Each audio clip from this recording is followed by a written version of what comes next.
In the heart of Lagos, Nigeria, most prestigious estate, there stood a mansion that looked like it had been carved from a dream. Golden gates towered at the entrance, guards in black suits stood motionless. A dolphin-shaped pool sparkled under the sun.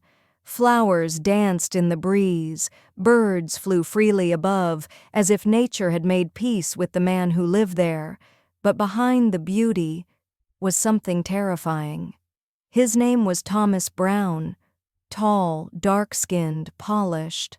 A voice that silenced rooms, a handshake that closed deals, a smile that masked demons. To the world, Thomas was success wrapped in a fine suit. By his side stood Mary, his wife, stunning, graceful, and dressed like royalty. Her closet overflowed, her jewelry sparkled, her laughter was like wind chimes on a quiet day. But Mary was empty. For 8 years she had everything, except a child. 5 times she had become pregnant. 5 times she had lost the baby. Each loss was deeper than the last. The 5th time she locked herself in her room for 5 days. Thomas would comfort her, holding her close. "Maybe God is testing us," he whispered. But what Mary didn't know was that Thomas was the test. Thomas's wealth didn't come from luck. Years ago, when he was broke and hopeless, a strange old man had appeared in the rain. His voice was slow and cold. "If you want wealth, give something pure. From your blood." Thomas didn't hesitate. He was given a crimson ring and a cursed book. That night his fortune began, but every year a sacrifice was required, an unborn child from his own bloodline. Beneath their luxury bedroom mirror was a hidden chamber. Behind it, an altar soaked in secrets, candles, blood, a list of sacrifices. Thomas would smile at Mary by day, and at night enter the chamber to complete his rituals. Then came Jane, the maid, just 23 from a small village. Quiet, respectful, but spiritually sensitive. Mary had hired her casually, but Jane didn't just clean. She saw things, shadows, blood, whispers in the night. She dreamt of Mary's gowns, soaked in blood, of Thomas chanting at midnight. She warned Mary, "Something isn't right in this house." But Mary only smiled. "My husband loves me." Then, one day, Mary became pregnant again. She cried, she danced. Thomas kissed her and said, "This one will stay." But Jane's spirit stirred.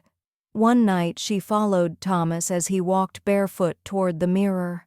He opened the hidden room, and Jane saw him offering Mary's pregnancy test at the altar. "I offer this child," he declared. "Multiply my wealth." Jane gasped and ran, straight to Mary. "Wake up, madam, please," Jane cried. She dragged Mary into the dressing room, slid the mirror aside, revealing the room. On the wall, baby 1, taken. Baby 2, taken. Baby 3, taken. Baby 4, taken. Baby 5, in progress. Mary screamed and collapsed. Thomas appeared. "Jane, you again." She ran, shouting, "He's sacrificing unborn children!" But the gates were locked. The guards caught her.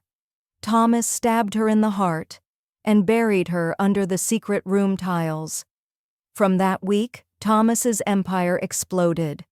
More hotels, international praise. But the mansion was now Mary's prison. She stopped speaking. She stopped smiling.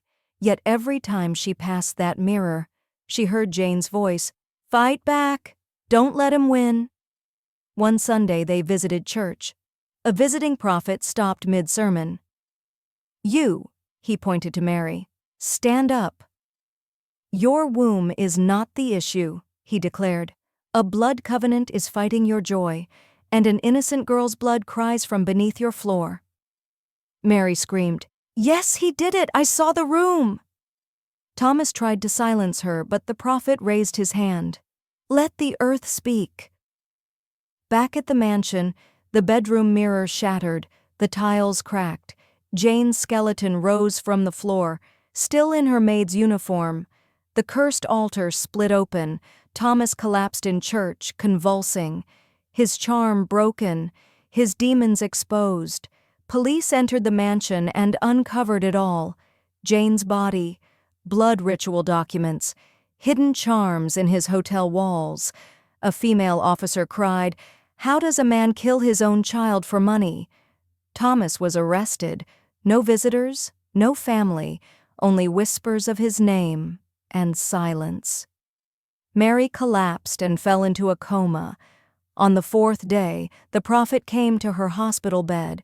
"This child will live. Your womb is free." She woke up weeping. "I don't deserve him. I didn't listen." The prophet smiled, but she completed her assignment. "Now, fulfill yours." 8 months later, Mary gave birth to a son. She named him Grace. She turned her pain into purpose. With the last of Thomas's wealth, she opened Jane's House of Hope, a safe home for pregnant women, orphaned kids, and abused maids. Jane's picture hung on every wall, smiling, watching, forever honored. "I was rich but blind," Mary would say. "I lived with a demon and called him husband, but one poor girl saved me." Thomas wasted away in prison, his charm gone, his riches lost. At night he would scream, "Don't take my eyes." The judge called him a curse to fatherhood. No one cried, no one clapped. Mary now lives in peace with her son. Every morning she kneels and whispers, "Thank you, Lord, for a second chance." She visits Jane's grave monthly. "You didn't die for nothing," she says. One day Grace asked, "Mummy, where is Daddy?" She held him close. "Daddy went far away, but a girl named Jane saved us both." As the sun sets, Mary looks to the sky and whispers, "Money without peace is a curse." And somewhere in the wind she hears a whisper, "Well done, madam." Not all maids are ordinary, some are angels in disguise. Never ignore spiritual warnings, they may be your final lifeline. Wealth without peace is poverty in disguise. Blood money may build empires, but it always ends in ruin. Truth will always rise, no matter how deep you bury it. Subscribe for more deep African stories with life lessons. Drop a red heart if Jane's bravery touched you. Comment your favorite part and share this message with someone who needs it.